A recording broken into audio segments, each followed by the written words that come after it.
नैनीताल जनपद प्रदेश के कांग्रेस कमेटी अध्यक्ष पूर्व सैनिक प्रकोष्ठ के आह्वान पर अग्नि सम्मानित योजना के खिलाफ लालकुआ सिंह में मेहता जी, धरना प्रदर्शन कांग्रेस हमारे जिला का कांग्रेस कमेटी के सम्मानित अध्यक्ष संबोधित करते नेता विरोधी राहुल दल सिंह जी, यशपाल आर्य, पूर्व सैनिक विभाग के प्रदेश के उपाध्यक्ष, जिससे हमारा बहुत पुराना रिश्ता है, सम्मानित बलवीर सिंह पवार जी, सम्मानित डॉक्टर राम प्रसाद हरी जी, इस अवसर पर उपस्थित जिला कांग्रेस कमेटी के पूर्व अध्यक्ष सतीश नंदवाल जी,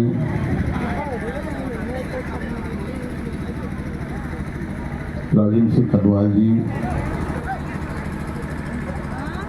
सम्मानित हरेंद्र सिंह बोरा जी, हमारे ब्लॉक कांग्रेस कमेटी के ब्लॉक अध्यक्ष पुष्कर त्यागी, रानू जी, हमारी सम्मानिता बहन बीना जोशी जी, इस कार्यक्रम का संचालन कर रहे हरीश विश्वती जी, नैनीताल जिला अनुसूचित विभाग के अध्यक्ष इंद्रपाल जी, सम्मानित मेरे आदरणीय रूप सिंह जीना जी, लक्ष्मण भटोला जी,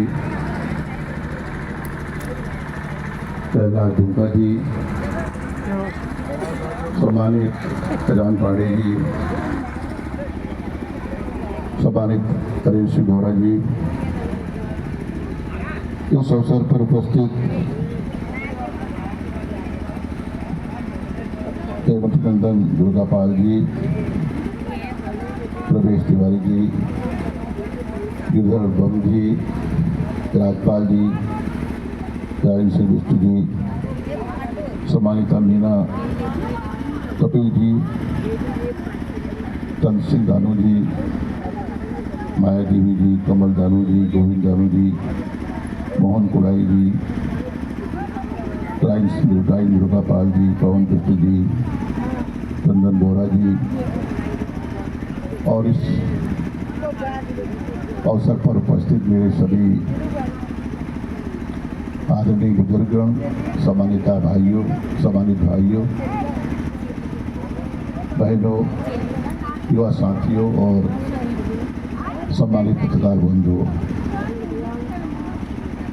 मैं धन्यवाद देना चाहता हूं आदरणीय फजल साहब को, जिन्होंने पूरे प्रदेश में एक अलग जगाने का काम किया है, जागृत करने का काम किया है, जिन्होंने युवाओं के अधिकारों को छीना है, जिन्होंने रोजगार के अवसर खत्म करने की दिशा में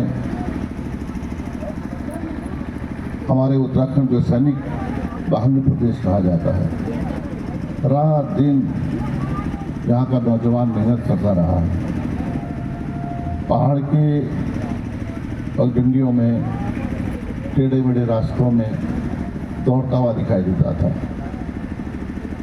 नंगे पांव दिखाई देता था, सपने देखता था, और भारतीय जनता पार्टी की केंद्र सरकार ने उन सपनों को ध्वस्त करने का काम किया। अरे आगे पीछे भी तो है कोई, साइड करो ना इनको। मेरे साइड को साइड हो जाओ भैया। पीछे से आओ। जो सरकार काम नहीं दे सकती है, रोजगार नहीं दे सकती है, पीछे भी है, उसे अधिकार भी नहीं है देखो कि ना वो दाएं रोजगार बाएं। को छीन सके। और ये कब हुआ? हमारे जो है ना पूरी तरह विस्तार इधर से से निकल जाओ। एक एक बात को सबके मस्तिष्क में पहुंचाने की आपने कोशिश की है। ये कब हुआ? कौन थे रक्षा मंत्री? कौन थे देश के प्रधानमंत्री? कौन थे देश के रक्षा मंत्री? कौन थे देश के रक्षा राज्य मंत्री? कौन थे बताइए? कौन थे रक्षा राज्य मंत्री?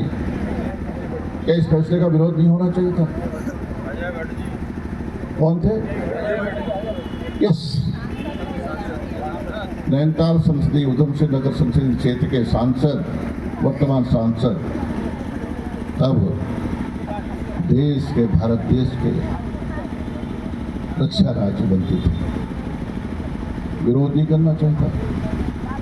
वो कहाँ से आते हैं? वो कहाँ से आते हैं? क्या उन्होंने नहीं देखा पहाड़ को? क्या उन्होंने देखा भावर को? क्या उन्होंने तराई को नहीं देखा है? मुफलिसी में, गरीबी में एक सपना देखता है नौजवान।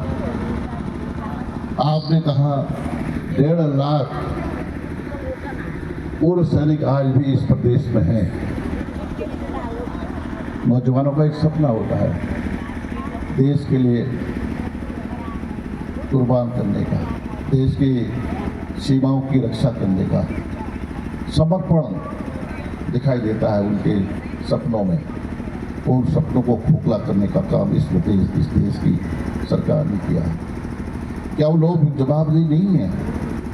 क्या इस देश के रक्षा राज्य मंत्री जवाबदेह नहीं है? क्या हमें सवाल नहीं करने चाहिए?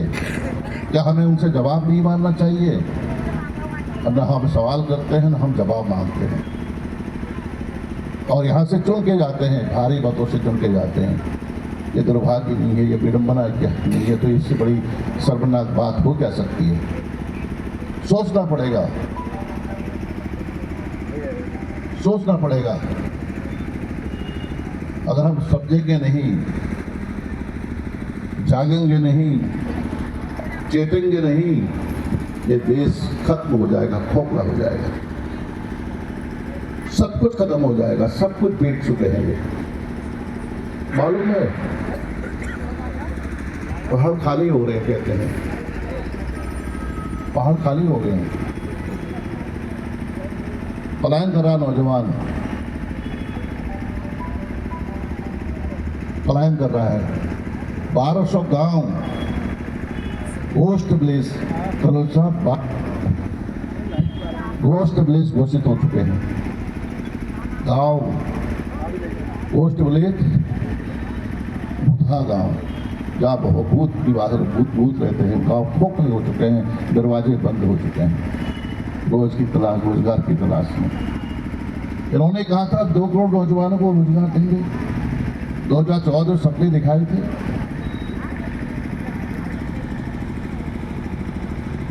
क्या वो सपने, क्या वो 2000 नौजवानों को रोजगार मिला है?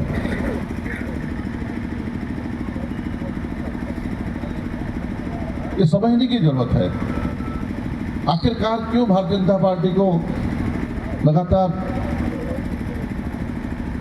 यहाँ की महान जनता चुन के भेज रही है? क्या वजह है? इसको भी हमें दृष्टिगत रखना होगा, इसको भी हमें देखना होगा। आखिरकार क्या वजह है? रोजगार नहीं, महंगाई, बढ़ती हुई महंगाई, विकास नहीं, भ्रष्टाचार की सारी सीमाएं लांघ चुकी भाजपा आखिरकार कैसे सरकार में आ रही है? आज उनका एजेंडा क्या है? क्या एजेंडा है? कांग्रेस का एजेंडा साफ है। बताए ना, इस इलाके में ये यहाँ पर जो लालका में संजरी पेपर मिल किसने लगाई थी? आज यहाँ पर कितने लोगों को रोजगार मिल रहा है? ये किसकी देन थी? इस बिंदु कत्ता में बिजली पहुंचाने का काम किसने किया? हम सब भूल जाते हैं। चीनी मिलें, तराई की सारी चीनी मिलें बंद हो चुकी हैं। बाजपुर की चीनी मिल 1952 में 1952 श्रद्धेय पंडित जवाहरलाल नेहरू जी प्रधानमंत्री, देश के प्रधानमंत्री, उन्होंने आधारशिला रखी थी। वो बिल बंद होने की कगार पर है। इस बार वहाँ पर है, मैं बड़ा नहीं बोलता हूँ, लेकिन वो बंद हम रोका है, हमने रोका है। गदरपुर की चीनी मिल क्या दयानंद तिवारी ने लगाई, सितारगंज की चीनी मिल दयानंद तिवारी ने लगाई, काशीपुर की चीनी मिल दयानंद तिवारी ने लगाई। नहीं है, आज सब बिक चुकी हैं, सारी चीनी बिक चुकी हैं। इस इलाके में गन्ने की कितनी खेती होती थी? खेती होती थी इस इलाके में। अब गन्ने की खेती कितनी हो रही है?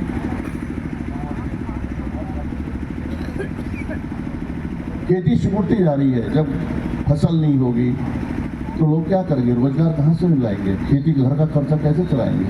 ये प्रश्न है, सवाल है।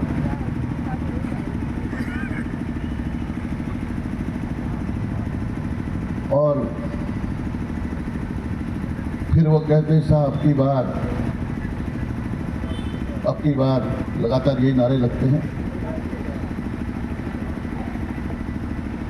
अब इस साल चुनाव हो जाएंगे, अगले साल 27 आए ना, अगले साल 26 आएगा, 26 में चुनाव हो जाएंगे। 7-8 महीने चुनाव के, 7-8 नवंबर दिसंबर में चुनाव कराए जाएंगे। अभी से उनके पास ताकत है, पैसे की ताकत है, सारी सीमाएं लाग दी है भाजपा सरकार ने, इस सरकार के मुख्यमंत्री पुष्कर सिंह धामी ने। भ्रष्टाचार के मामले में पूरे देश में नंबर 1 पर, पहली पायदान पर इस राज्य है। यहाँ के जल को बेच दिया, यहाँ जंगल को बेच दिया, की जमीनों को बेच दिया है, और हम मौन रहते हैं, हम चुप रहते हैं। हम भी गलती कर रहे हैं। अगर हम नहीं बोलेंगे, आने वाली पीढ़ी हमें माफ नहीं करेगी। अभी कह रहे थे, हरेन कह रहे थे कि अब बारी है जंगल में रहने वालों की।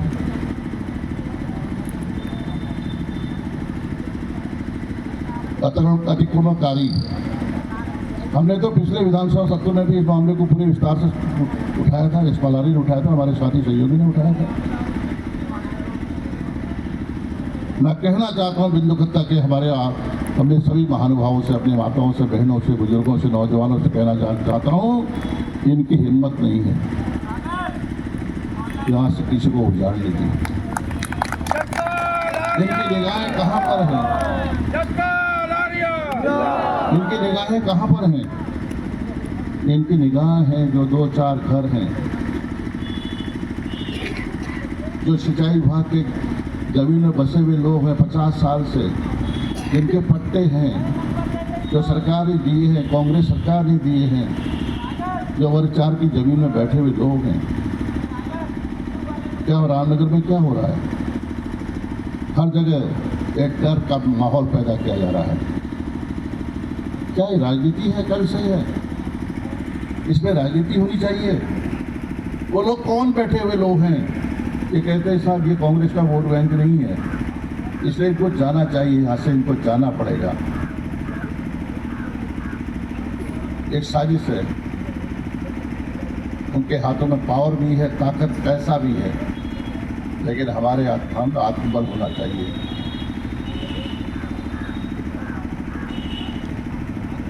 अंग्रेजों के खिलाफ किसने लड़ाई लड़ी? देश को आज़ाद करने में हमारा योगदान, हमारे पूर्वजों का योगदान है। क्या बलिदान दिया। प्रियंका गांधी जी बोल रही थी अभी ऐसे पार्लियामेंट में, उन्होंने कहा मोदी जी, प्रधानमंत्री जी, आप 12 साल से देश के प्रधानमंत्री हैं और मेरे दादाजी 12 साल जेल में रहे हैं देश की आजादी के लिए। क्या गलत कहा? 12 साल अल्मोड़ा के जेल में रहे पंडित जवाहरलाल नेहरू, जेल में रहे, देहरादून की जेल में रहे पंडित जवाहरलाल नेहरू, 12 साल जेल काटी। आज उन्हें कहा जाता है कि उनके बारे में उन्होंने कहा बहस कर लीजिए, कितनी बहस कर लिए, इस मामले को, इस चैप्टर को क्लोज कर दीजिए। 8 घंटे, 10 घंटे, 50 घंटे, 100 घंटे इसी विषय पर हमें गाली जो देते रहे हमारे परिवार को, जितनी गाली दे सकते हो दे दीजिए, लेकिन इस चैप्टर को क्लोज करिए। यहाँ पर एक सार्थक बहस होनी चाहिए पार्लियामेंट के अंदर। यहाँ पर रोजगार के बारे में चर्चा होनी चाहिए, यहाँ महंगाई के विषय में चर्चा होनी चाहिए, यहाँ किसानों के बारे में चर्चा होनी चाहिए, यहाँ जो छोटे गरीब तबका है उसके बारे में चर्चा होनी चाहिए। चर्चा ही नहीं होती, चर्चा से भागते हैं। उत्तराखंड का भी ये हाल है। सदन 12 दिन चल रहा है साहब, 10 दिन चल रहा है पूरे प्रदेश में, 12 दिन 10 दिन साल भर में जो चलता था हमारे टाइम में। साल जब नारायण दत्त तिवारी जी मुख्यमंत्री थे, श्रद्धेय नारायण दत्त तिवारी जी, तो 30 दिन 35 दिन 40 दिन पार्लियामेंट चलता, हाउस चला, हमारा विधानसभा सबसे चलता था, तो मैं विधानसभा का अध्यक्ष था। अब आज 5 दिन में 2 दिन में बंद, सवालों के जवाब नहीं देते, उनके पास सवालों के जवाब ही नहीं है। तो मैं आपसे निवेदन करने के लिए आया हूँ, ये जिम्मेदारी नौजवानों की है। अपने हक के लिए, अपने अधिकारों की लड़ाई लड़नी है तो आगे आ रहा होगा। डर नहीं होना चाहिए, भय नहीं है। डर किस बात का? क्या अपराध किया हमने आपने? जो अपराधी होगा खुद डरेगा, हमें डरना नहीं चाहिए। आदरणीय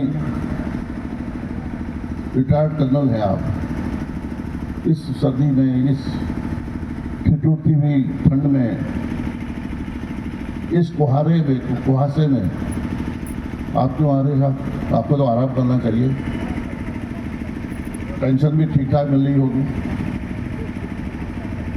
लेकिन ऐसे जो फैसले हैं, जो फैसला लिया है उसके विरोध में कोई तो आगे आएगा।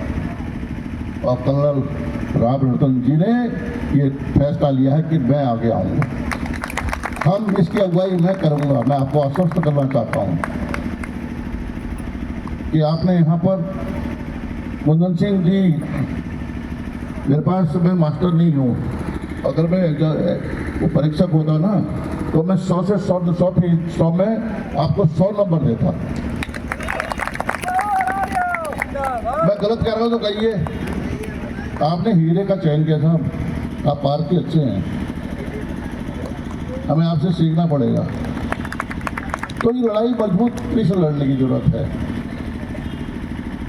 इसका मैं आपसे मैं निवेदन ये भी करना चाहूँगा, इसको आप एक वर्कशॉप आप वो कीजिए, वर्कशॉप लगाइए, कार्यशाला होनी चाहिए जहाँ पर हमें बता सकें। कांग्रेस के हमें भी ज़्यादा जानकारी नहीं होती, किसी को ज़्यादा जानकारी नहीं होती, क्या खामियां हैं। 3 साल 3 से 6 महीने की ट्रेनिंग, 3 साल नौकरी और 4 साल बाद रिटायर, ये तो है। उनके मंत्री क्या कहते हैं? कहते साहब 4 साल के बाद तो यहाँ कारखाने हैं, यहाँ होटल हैं, यहाँ दफ्तर हैं, वहाँ गार्ड बन जाएंगे। ये कितना शर्मनाक बात है। तो मेरा आपसे निवेदन है, सबसे मेरी बहनें यहाँ पर पोस्टिंग करने की लेकिन आई हैं, मैं आपका धन्यवाद देना चाहता हूँ, अपने सभी पूर्व सैनिकों का धन्यवाद देना चाहता हूँ, अपने आदरणीय बुजुर्गों का धन्यवाद देना चाहता हूँ कि आप लोगों ने इस बैनर के नीचे आकर इतनी आगे की लड़ाई लड़ने का फैसला किया है। देखिए, ये चुनाव 2027 का चुनाव बहुत महत्वपूर्ण है। कौन राज करेगा, कौन मुख्यमंत्री बनेगा, सवाल इस बात का नहीं है, सवाल है परिवर्तन का। परिवर्तन होना बहुत जरूरी है। इनके अहंकार को खत्म करना जरूरी है। ये अहंकारी लोग हैं, घमंड से चूर हैं, मदमस्त हैं। इनको बाहर का रास्ता दिखाने के लिए हम सबको एकजुट होना पड़ेगा। मैं आपसे निवेदन करने के लिए आया हूँ।